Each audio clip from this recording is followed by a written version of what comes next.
But we're going to start with the Power, who probably had the most impressive victory of the round, I'd say. I mean, 23-point win over the Swans, who we talked about it in our previews. We talked about it last week when they beat Freo. We need to see them against the best in the competition. And the Swans are an elite team and will most likely be a top 8 team. And they Power won. did it. Yeah. They beat a top 8 team. They've done it. I mean, now technically they bet the Swans in round 1 last year, but this isn't the same Swans team. This team is not having the same issues they had back then. I think the most impressive part was the fact that first half, they were getting pummeled.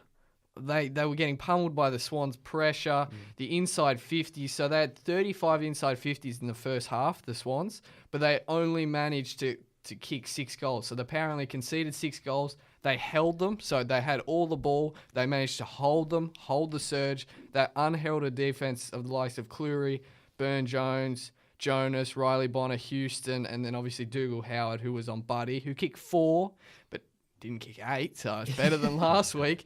But then, I mean, you only had Parker, Hayward, Heaney, Cunningham, Towers, Papley all kicked 1. They didn't have any other multiple goal scorers. Yeah. And then after absorbing all that pressure, they then, in the second half, came out. They actually went small.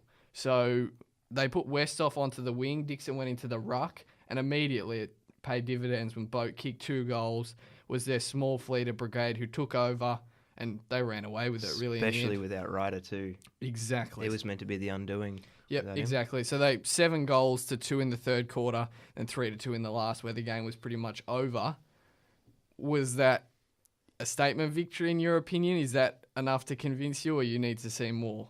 No, it's round 2. I know. So they beat Sydney. I know. They beat On Sydney their last home year, day. round 1. Putting it up there. It's not the same Swans team, though. Sydney don't have a ruckman. No, they don't. But that is a question, how they'll go against Charlie Dixon was teams that impressive. ruck. Like, he had 17 disposals, 32 hitouts and 5 tackles. Didn't kick a goal, but still. Even Westhoff, 27 disposals. They were the ruck duo. Off but the wing. Yeah, it was impressive the way they won the game. Their midfield looks incredibly good. Wines arguably had his best game, I reckon. He had 35 touches, 12 clearances, 6 tackles and a goal. Pal Pepper only had, I think he had under 20 disposals, but he dominated in that last quarter. The Baldy, he was on fire. He looks like Reece Shaw. Oh, he's just one big bundle of rock. Of goodness. He's like, he's just Rocky goodness. rock. He's incredible. Yeah, I want to see him do it more often. Yeah. Well, we're going to say that with all these teams who are trying to get up into that upper echelon. That's right, but it's round 2, and what they've faced so far, they've impressed. The 50-point win over Fremantle, which doesn't look quite as we'd said that didn't mean anything, but Freo bet Essendon. Yeah, so they beat the package, but they unwrapped the package and he didn't deliver. And I guess the jury will still be out because they have Brisbane this week. So yeah, exactly. I mean, if you're not sure on them, who do they have after that? Do we know? So next week they got Brisbane, then they got Essendon and Geelong, and then after that North Melbourne. But those Essendon and Geelong games, that's when we will find out how good they really are. Are they at home? Yes, that's the question for the Essendon one. Cause the Essendon one's at Etihad, but the Geelong one's at Adelaide Oval. Yep. Those two will be, especially if Essendon's not having to travel, which we'll get to later, which is an issue for them. But I think the other one was Todd Marshall as well. 3 goals. He's got some potential. We got him down one end, Dougal Howard down the other, who played quite well.